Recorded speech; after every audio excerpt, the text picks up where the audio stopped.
On this edition of Sightings, this California Victorian was so haunted, the new owners never made it through the first night.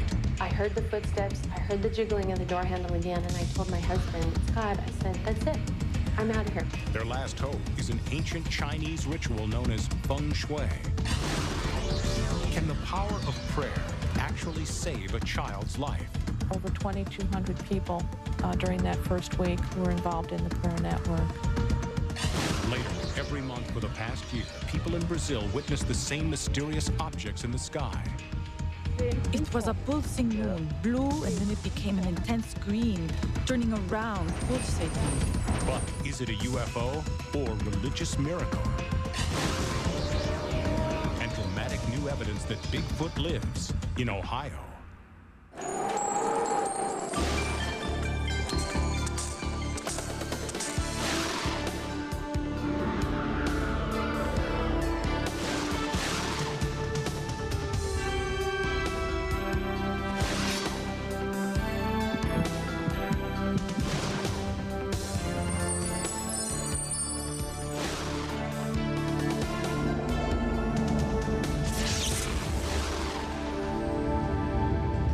Welcome to Sightings. I'm Tim White. After a series of perplexing encounters with a ghostly entity inside their home, one family in Northern California reached out to professionals for answers. In addition to contacting a psychic investigator, they've also looked to the Far East and will participate in a secret ceremony designed to expel the ghosts from their haunted house. Carla Wall reports.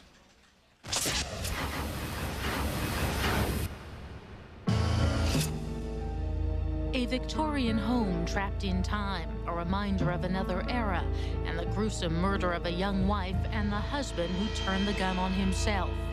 And even though the town's most notorious crime happened 60 years ago, there are still eerie echoes of the past. I heard the footsteps, I heard the jiggling of the door handle again, and I told my husband, Scott, I said, that's it. I'm out of here. The house is in Pinole, California, on the shores of San Francisco Bay. The people here work hard to preserve their town's Victorian charm. And that was what Bruce Marshall and his family wanted to do when they moved into this 100-year-old home in 1975. But the Marshalls soon discovered that not every reminder of the past was worthy of preservation. There was a strange, otherworldly presence no one could explain. Like someone was watching me while I was taking my bath. The only place that I myself felt anything different was here in the basement. The voice seemed to be coming from the kitchen. I didn't really talk about it until my neighbor across the street was telling me what had happened here. Despite the home's notoriety, the Marshall kids loved the old place, so much so that Bruce's son Scott bought it back after his dad sold it. But Scott's wife Kelly doesn't share her husband's enthusiasm for the house. She's terrified of the place. Kelly, what is it that you feel down here in the basement? It's like a presence, like you can feel like somebody's watching you. I could just feel somebody standing behind me, but they're not there. And then when I looked up, I was afraid to look in the reflection of the window because I thought, you know, when I pulled my head up, that I would see the reflection of the person standing behind me. Kelly refused to move into the home, and so Bruce Marshall is living here again with his dog Lucy, watching over the place until something or someone can spring the trap and release the entity here. Do you believe in ghosts? No. I don't know if it's not a ghost. It's something's here, but I don't know what it is. When you sold the house to your son, right? Right. Kelly wouldn't have anything to do with it. She's scared of it, right? Kelly's never stayed here. She tried to stay one night, and about halfway through the evening, she went home. Kelly was convinced that the feelings of uneasiness she experienced in the home were connected to the murder-suicide that shattered the town so long ago. Where did it happen? What were the circumstances? Well, from the newspaper reports, they say that it was over financial woes. It happened in 1935. The husband came home and he shot his wife. Shot her in the back of the head twice. Kelly, unwilling to be defeated by the entity, searched for a way to rid the house of its negative energy. She contacted local psychic Susan Stewart. A sightings investigative team accompanied Stewart as she walked the house and tried to pinpoint the source of the haunting activity. I was going to ask you, you've now got a psychic coming in, you've got a feng shui master coming in. Why now? Because I have 2 small children, and my father-in-law is living back here in the house, and I'd like them to be able to come spend the night with Grandpa and play with Lucy and do the things that kids should do when they're kids. But I just don't want them here until I know and I feel safe that the house is cleared. Stewart was aware that there had been a murder in this house, but she did not know any of the details of the case, nor did she have information about structural changes that had been made since the 1935 crime. I feel at this point as though I'm the male energy, this man who's been drinking and falling against the wall, and I'm very angry, and You're talking like someone who's staggering drunk right downstairs? Right, falling, and I'm angry, and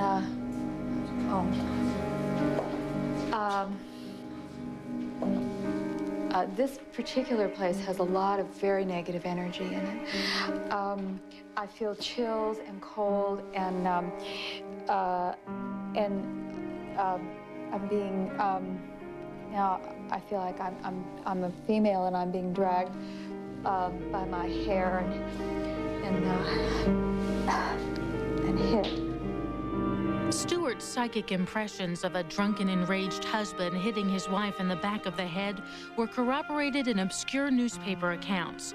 And according to Stewart, it's the distraught husband who's trapped here. Is there a presence still here, and do you feel it now? I feel as though the woman, the wife, I feel she's gone through to the light, and I think that she did that right away. I feel because he felt that he had committed this crime, and because he also killed himself afterwards, and because of his religious beliefs, felt that he couldn't go anywhere positive. Kelly Marshall believes that Susan Stewart's psychic vision is correct, that it's the ghost of the murderous husband who must be encouraged to move on. Kelly has chosen the ancient practice of feng shui to rid the old home of its negative energy. It's based on the ancient Chinese belief in qi, the essential life force that flows through everything. When the qi is blocked, feng shui masters are called in to suggest alterations to the environment and to perform centuries-old rituals that are believed to reignite the positive flow of qi. And I'm mixing this with the rice and cinnabar powder to drive away negative energy. This feng shui ceremony is sacred and is usually performed in secrecy. But feng shui practitioner Lin Ho-Tu has given sightings permission to videotape part of the cleansing ritual, including the sacred chants that are used to dispel evil spirits and return the positive qi. Ho-Tu has brought many of her students from the Young Lin Temple in Berkeley, California, to teach them the ritual and to increase its power. As I scatter rice, first you scatter it with your palms facing up to the sky as if you are feeding and requesting the wandering spirit to leave this location, to leave this site. The feng shui cleansing lasts for 24 hours, and once completed, Lin Ho-Tu believes she and her students have been successful. And perhaps you can explain to Kelly what you have now done for her house. We're not Ghostbusters. We are here to hopefully help the spirit finding the right place, a happier place to find a better life, to be reborn quickly into a better life. I thought when I started this whole thing that I would be afraid, and I was never afraid. I feel sadness for the people, but I also feel happiness, and I release. I'm very, very grateful. After the ritual cleansing, Lin Ho-Tu spent time with the entire Marshall family, explaining what they must do to keep the positive qi flowing through the house, and to keep the spirits at bay. I really believe that it did work. I would stay here. I mean, I don't come down the basement. I came down the basement by myself today. You've almost certainly seen the power of feng shui at work and didn't even know it. Have you ever noticed that nearly every Chinese restaurant has a fish tank? Well, it's not just for decoration, but because moving water, according to feng shui beliefs, will bring prosperity, luck, and happiness. Next, new scientific evidence that supports the power of prayer. Later, why these spots are America's most sacred sites.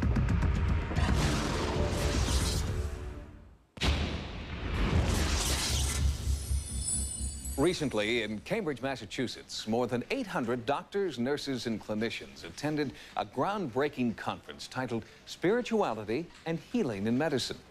Some were religious, others quite secular, but they found common ground in their shared belief that prayer can and does heal the sick. It was a remarkable declaration, made even more so by the conference's sponsor, Harvard Medical School.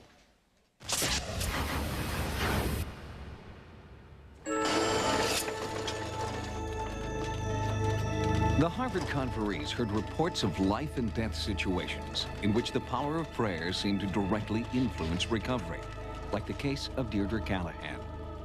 Within about 2 hours of arrival there, she was diagnosed with Reye's syndrome. And I knew that Reye's syndrome was one of the leading killer diseases of children under 12, and Deirdre was 10 at the time.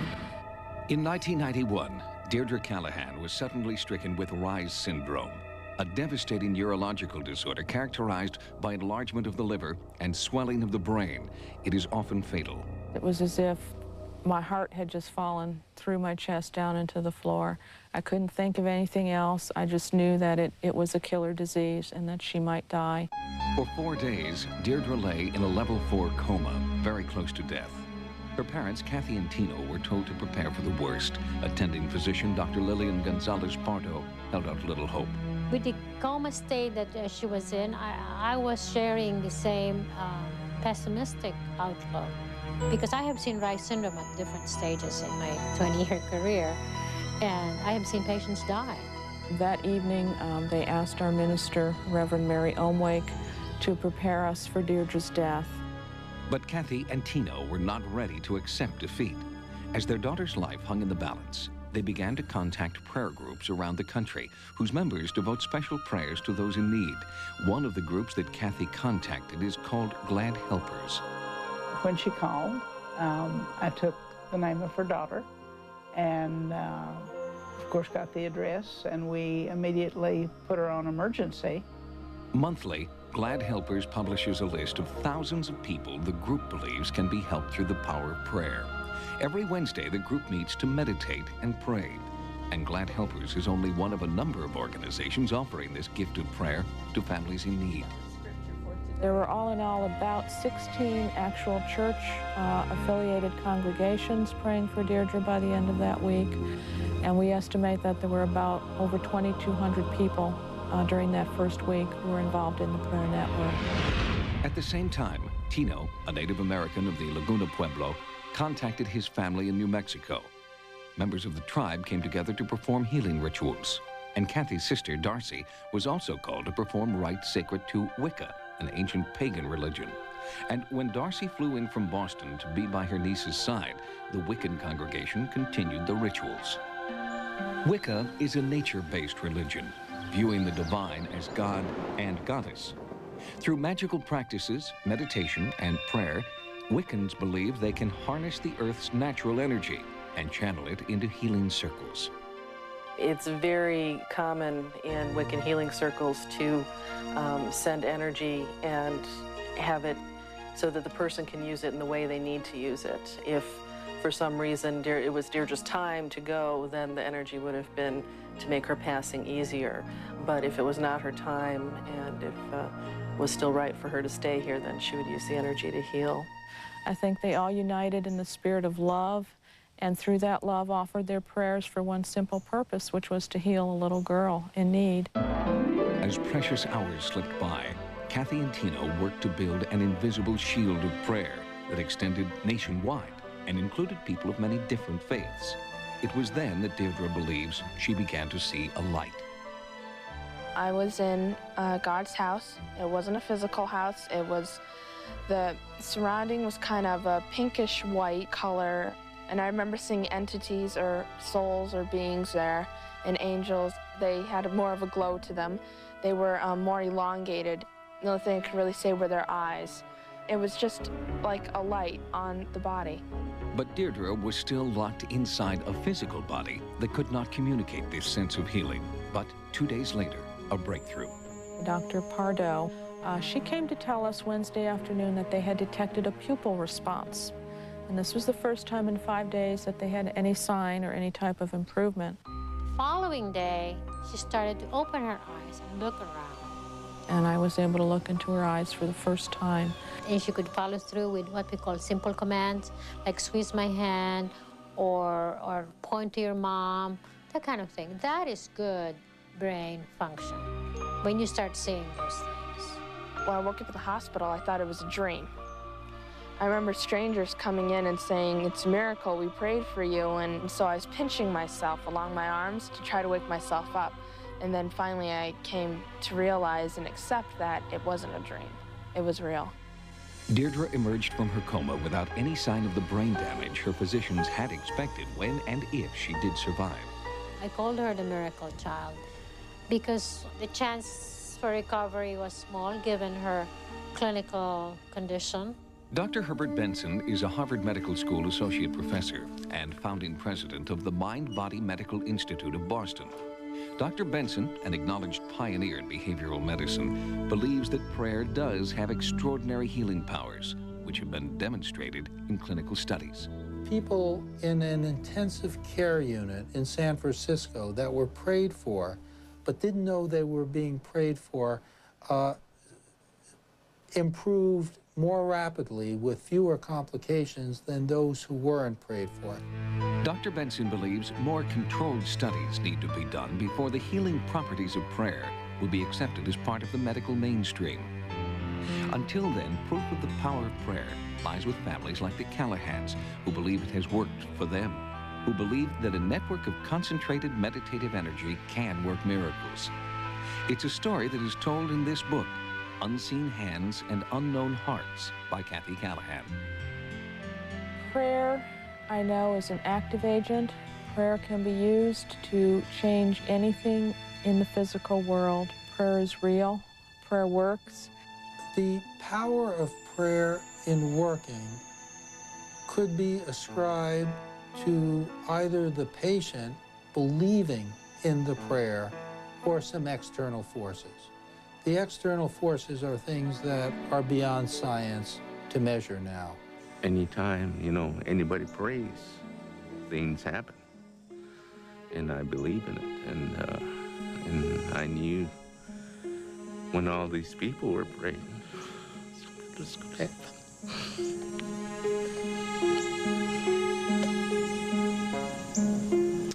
And it did. People are learning that prayer does help, that it helps spiritually and physically, that if you pray on something, it just may come true. The biggest lesson that I learned was that I'm never alone. God's always there, no matter what. Dr. Herbert Benson, Associate Professor of Medicine at Harvard Medical Center and one of the Harvard Conference's organizers, strongly believes that healthcare in the future will be based on a new three-pronged approach: medicine, surgery, and spirituality. Next, an unprecedented encounter with UFOs at the same Air Force base where the shuttle lands. And new evidence that the Shroud of Turin is real.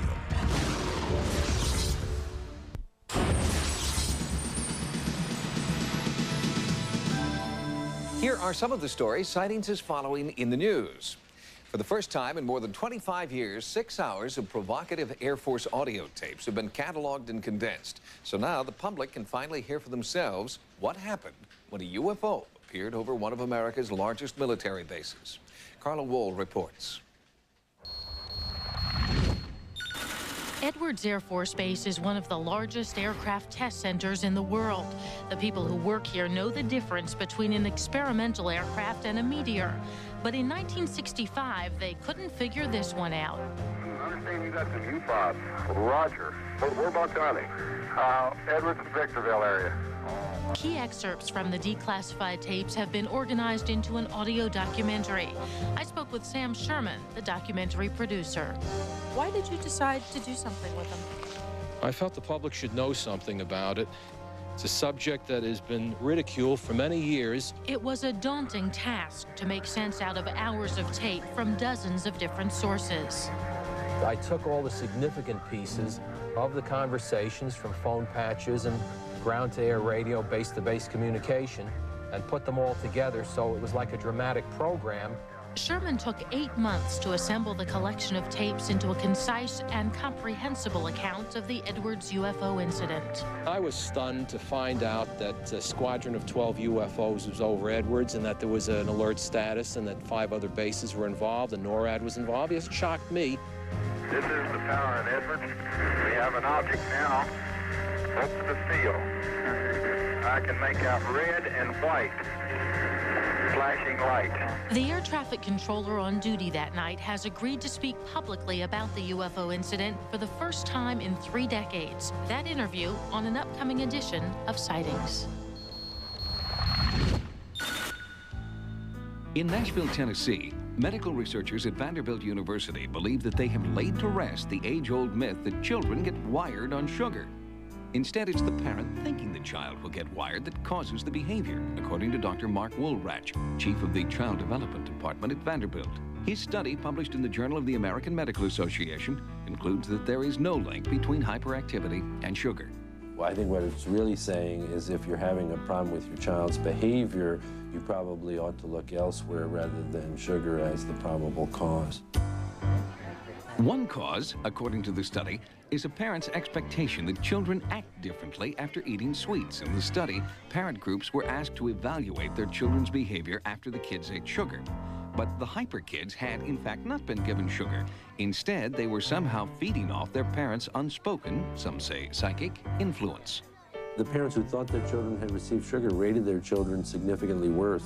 And not only that, when you actually looked at their behavior, they tended to stand closer to the children and be more demanding of the children. So just the suggestion had a real potent effect on their behavior and their perceptions of what they thought was happening with their children.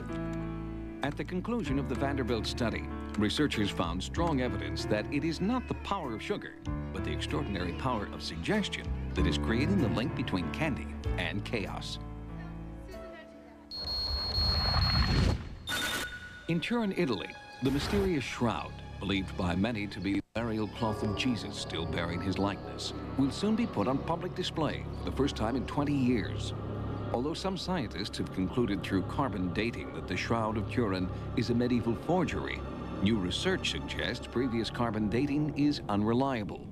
This is a replica of the Shroud of Turin. Probably the most visible features are the 2 parallel burn marks that were the result of the fire that the shroud suffered in the year 1532. John and Rebecca Jackson head up a joint Russian-American scientific investigation from the Turin Shroud Center in Colorado. And researchers in Moscow have found evidence that the 1532 fire may have tainted carbon dating results. The fire itself, the fire alone, is able to generate such an error as 400 years. And pollen samples from the shroud, as well as distinctive funeral markings, suggest the shroud is of Middle Eastern origin. I with certainty can say that the man in the shroud has elements that are distinctly Jewish, and the burial customs are typically Jewish burial customs, which were in force at the time of Jesus. Minimal age, not exact, but minimal age of the shroud is about 18 or 1700 years before present. Age is a critical factor, but the most enduring mystery to be solved is how the human form was imprinted on the cloth, since there are no traces of paint or body fluids remaining on the shroud. And certainly one possibility is radiation, because that can cause changes to the cloth. I am not prepared to offer any sources of or causes of that radiation. However, there's something here that is needs to be resolved one way or the other. We'll have more stories from the news next time. Now, here's what's coming up on Sightings. Every month in Brazil, crowds of 10,000 people gather to witness a religious miracle. I'm here with the faith that it's something from God. Investigators think it's a UFO. Later, a search for Bigfoot in Ohio.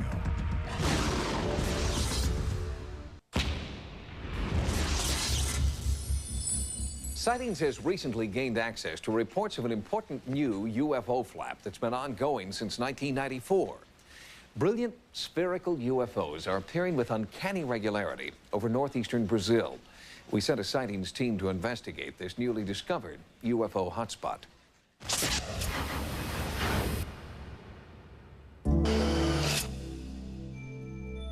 For more than 2 years now, the jungles of northeastern Brazil have played host to throngs of pilgrims, people who travel from all over the world to the small town of Bacharite.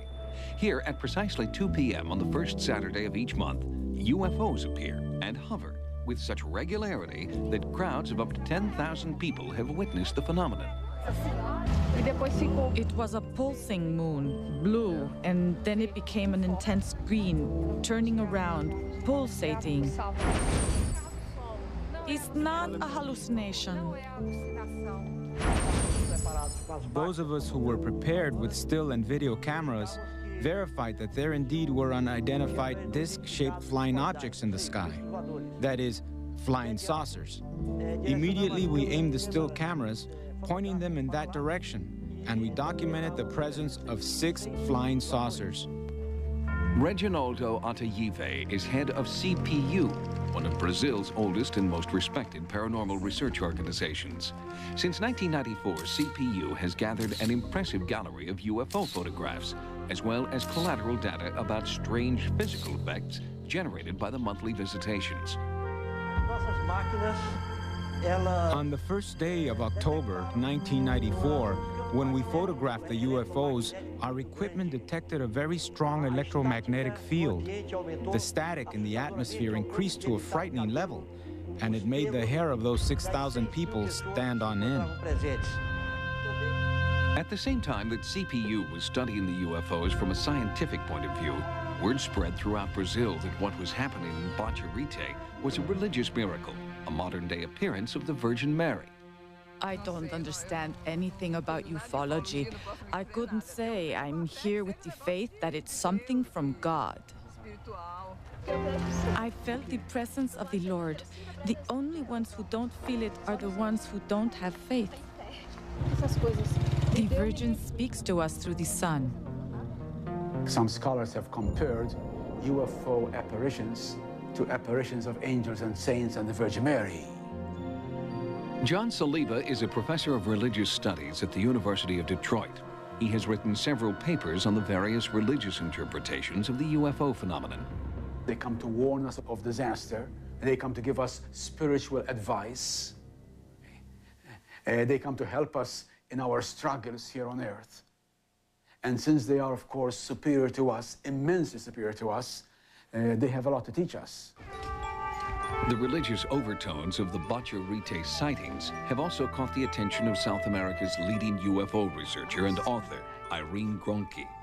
The sightings are remarkably similar to ones Gronke investigated more than 20 years ago in southern Brazil.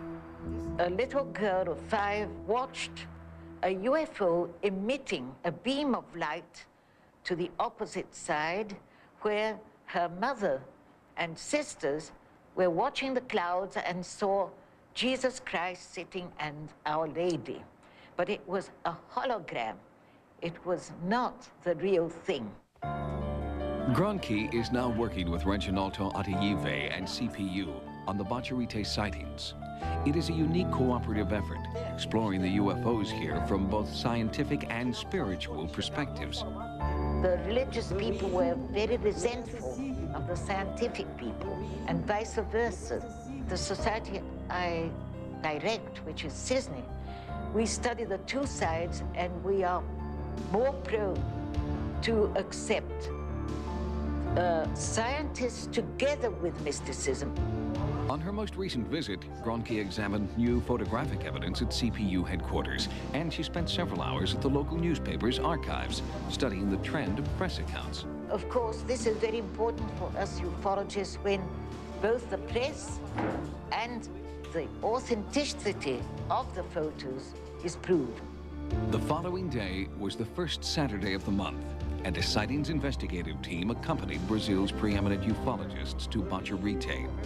At 2 p.m., a local religious leader announced the arrival of the Virgin Mary, and all eyes turned to the sky. Although no one on our team nor anyone in the Brazilian contingent saw any UFOs, many people in attendance were sure that they had had a supernatural vision. It was the pupil of the Virgin Mary, from the eye of the Virgin Mary. Based on her investigation at the site, Gronke believes that the Bacharite sightings are being viewed from two angles, the scientific and metaphysical, and that like a two-way mirror, your angle determines what you will see. I believe that throughout the ages, our extraterrestrial superior beings have been trying to teach mankind progress in ethical codes and have used the means proper to the state of preparation that they found the populaces in. They are now trying to take us a step further. That is why it's so important that Ataidi photographed what was seen in the clouds, which was not an image of Jesus Christ or our Virgin Mary, but really UFOs. Gronke believes she understands why most people at Bacharite are seeing Christian symbols and not extraterrestrial beings or spacecraft. The reaction of the people, of the crowds that were present, was that of fervent Catholics who see these things in the church and believe they see Our Lady. That shows you that all this information they've had throughout the centuries is very well ingrained into people's subconscious.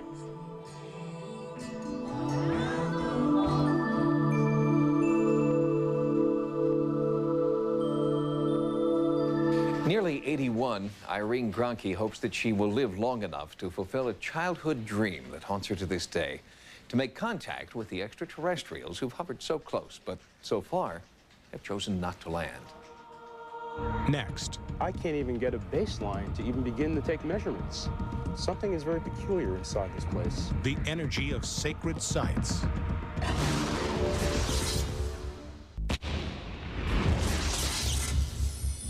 There are places around the world that have a strange, unearthly attraction.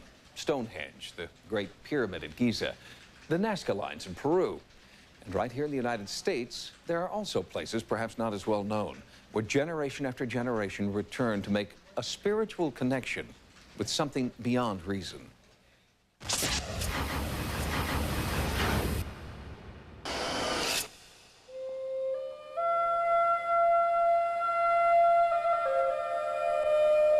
When we get ready to go into a mountain, we always stop at a key point place, and we'll talk to it either with our drum or through prayer or through a flute of some kind. You communicate, asking permission to enter this home of a spiritual place. For generations, members of the Lummi tribe of California have journeyed to Mount Baker in search of spiritual guidance and renewal. Each time I go up there, I go up for a different reason. Sometimes I go up there and I've got a broken spirit. So I go there and I ask to heal my spirit. Sometimes I go up there to learn how to get along with people, but in order to get along with them, I have to get along with me first. It depends on what has moved me at that particular moment as to what I'm going to look for when I go there. It is a very sacred place.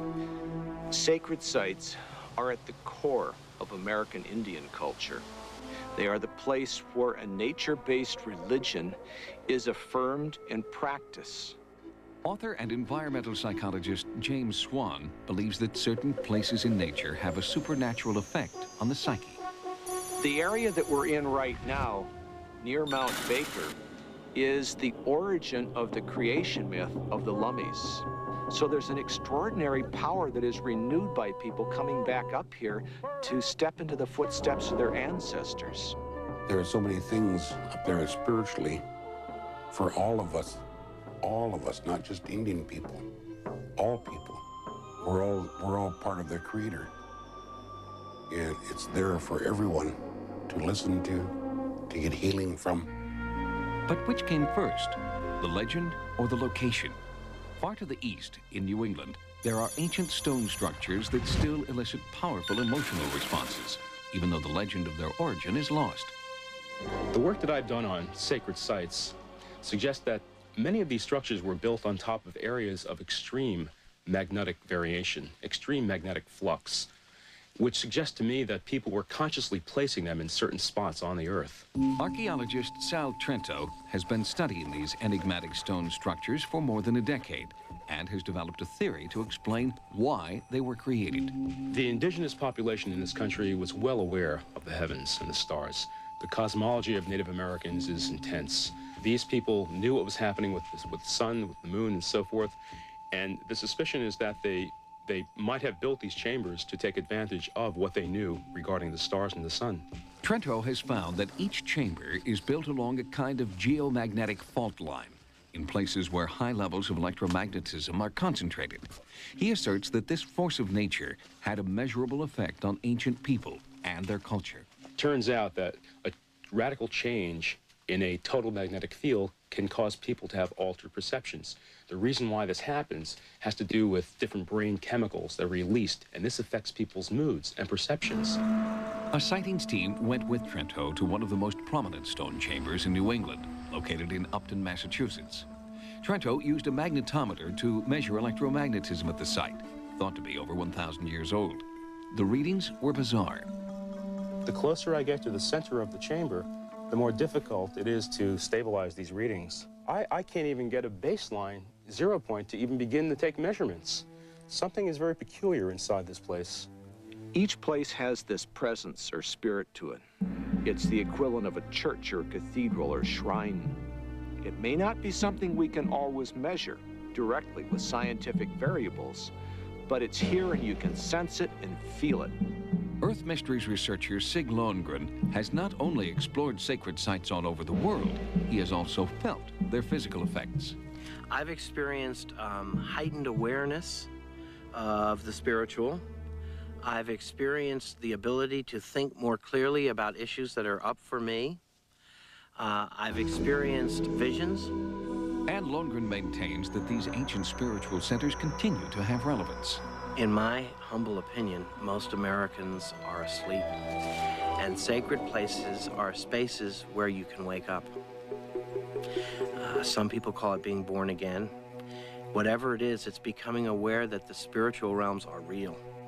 I think we're at a point in both our cultural evolution and human history where the rediscovery of the sacredness or spirituality of life is critical, because we have such great power in our technology these days that we have to balance it.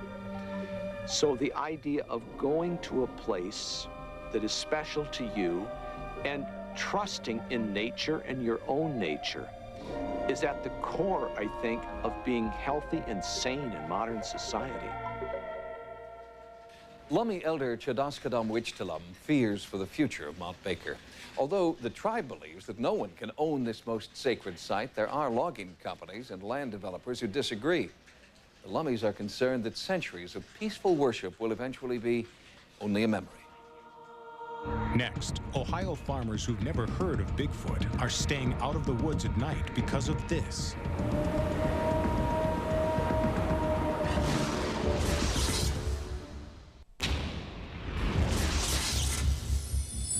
On a recent edition of Sightings, we reported the discovery of a huge nest-like structure by a Bigfoot investigative team in rural Ohio.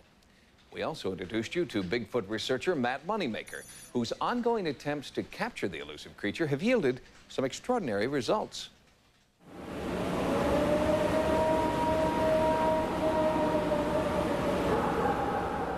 The feeling was, the first time I saw a track was just, oh my God, all these stories are true. Matt Moneymaker has been tracking Bigfoot for over a decade, most recently in eastern Ohio, where local residents claim they have spotted the creature in heavily wooded areas.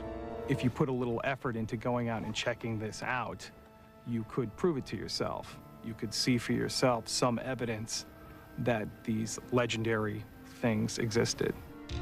Moneymaker uses sophisticated surveillance equipment in his attempts to capture the sounds and images of the legendary creature. The purpose of a night vision scope is to be able to see in the dark without using lights, so that animals or other subjects that would be deterred by white light might walk into the frame, not even aware that they're being watched. And Moneymaker has recently gathered some of the most compelling evidence to date, sound recordings of an unidentified creature that may one day prove to be the elusive Bigfoot.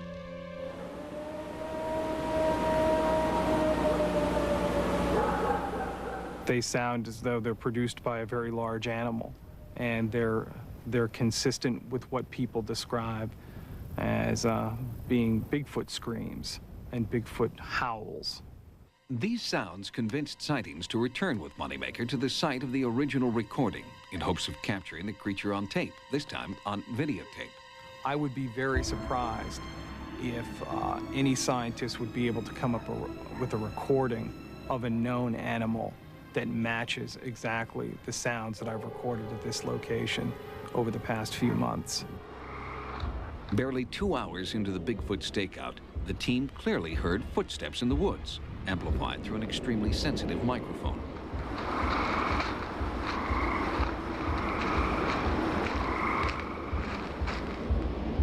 Moneymaker went in for a closer look, but whatever had caused the sound had vanished. I'm not disappointed about not getting a videotape of a Bigfoot tonight, because after all, what I'm trying to do is get a videotape of the most difficult to photograph subject on the face of the earth, perhaps. And jokes about his last name aside, Matt's not in it for the money. What's really exciting about going out and looking for Bigfoots or investigating sightings is that you're doing something that most people are completely ignoring. It's a frontier subject that exists in a world where there really are no other frontiers.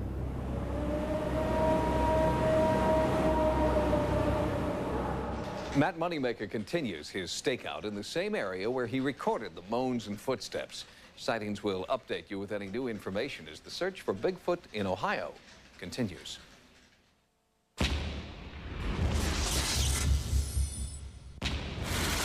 Ghosts, UFOs,